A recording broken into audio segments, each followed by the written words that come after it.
Which country is without a sea port, इसमें कोई भी सी पोर्ट बंदरगाह नहीं है, दैट इज ताजिकिस्तान, याद रखिएगा जी।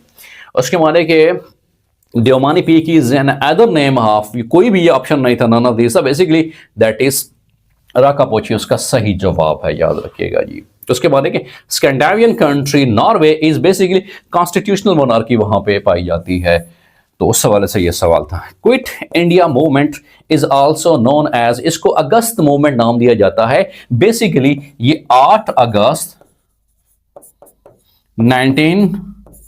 1942 में ये शुरू हुई थी, और उस वक्त ये शुरू हुई थी, इसको शुरू करने वाले कौन से थे? गांधी जी थे, महात्मा गांधी साहब। उन्होंने कहा था कि इंडिया छोड़ दो, और फिर उन्होंने सिविल और जो नाफरमानी है, सिविल डिसोबीडियंस, उनकी भी तारीख दी थी। लेकिन चूमी किस्मत, इस जिस दिन इन्होंने ये क्विट इंडिया मूवमेंट शुरू की थी, उसके दूसरे ही दिन नेहरू साहब को और गांधी साहब को भी ब्रिटिश गवर्नमेंट ने पाबंदी सलासल कर दिया था। तो यूं बाद में मुसलमानों भी इसके वर्ग जो चाल थे उसमें आने वाले थे, लेकिन क़ायद आज़म और दूसरे लीडर्स ने समझाया कि भाई ख्याल करो, ये तो गांधी जी की चाल है, लिहाजा इससे बच के रहो। तो overall quit India movement was given by, तो ये गांधी जी ने दी थी, और कब दी थी? 8 अगस्त 1942 को, याद रखिएगा, ये दी थी। उसके पाकिस्तान जो है ये एक आइडियोलॉजिकल स्टेट है, इसकी एक आइडियोलॉजी है, and that ideology is based on Islamic Republic of Pakistan की। ये इस्लामिक बेस्ड है, इसके बैकग्राउंड कोई ना कोई है, तो डेफिनेटली ये एक आइडियोलॉजिकल स्टेट है, एक आइडियोलॉजिकल रियासत है, रिस्पेक्टेड स्टूडेंट। अगला सवाल हमारे पास है,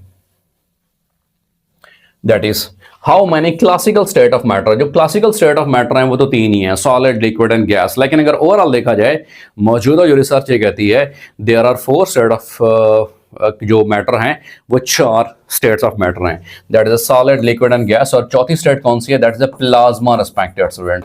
बल्कि मोस्टली साइंटिस्ट ये भी कहते हैं कि most of the universe is in the state of the plasma, वो प्लाज्मा की हालत में है। बल्कि कुछ साइंटिस्ट, रिसर्चर ये भी कहते हैं कि plasma is actually the first state of matter. And what is a plasma? Plasma ये है कि जब किसी भी स्टेट ऑफ मैटर को बहुत ज्यादा हीट किया जाता है, तो उस वक्त वो मैटर आयंस और इलेक्ट्रॉन्स की एक शक्ल इख्तियार कर लेता है। तो मैटर को इस शक्ल में, the matter in the form of ions and electrons is called as plasma, and most of the universe is made up of plasma, वो प्लाज्मा से बनी हुई है। इसीलिए रीसेंट जो रिसर्च हैं, रीसेंट जो साइंटिस्ट एक्सपर्ट हैं, वो ये कहते हैं कि plasma is the first state of matter, it is not the fourth state of matter. बाकी अब जो क्लासिकल थी स्टेट्स को, जो मैटर को डिवाइड किया गया था, वो सॉलिड, लिक्विड, गैस में डिवाइड किया गया था। उसके बाद कि Jinnah of Pakistan book is written by Jinnah of Pakistan, किताब का नाम है स्टैनले वेलपोर्ट की, ये लिखी हुई किताब है। उसके बाद कि Quaid Azam reached Karachi on which date? 7 अगस्त 1947 को क़ायद आज़म साहब कराची में आ जाते हैं जी।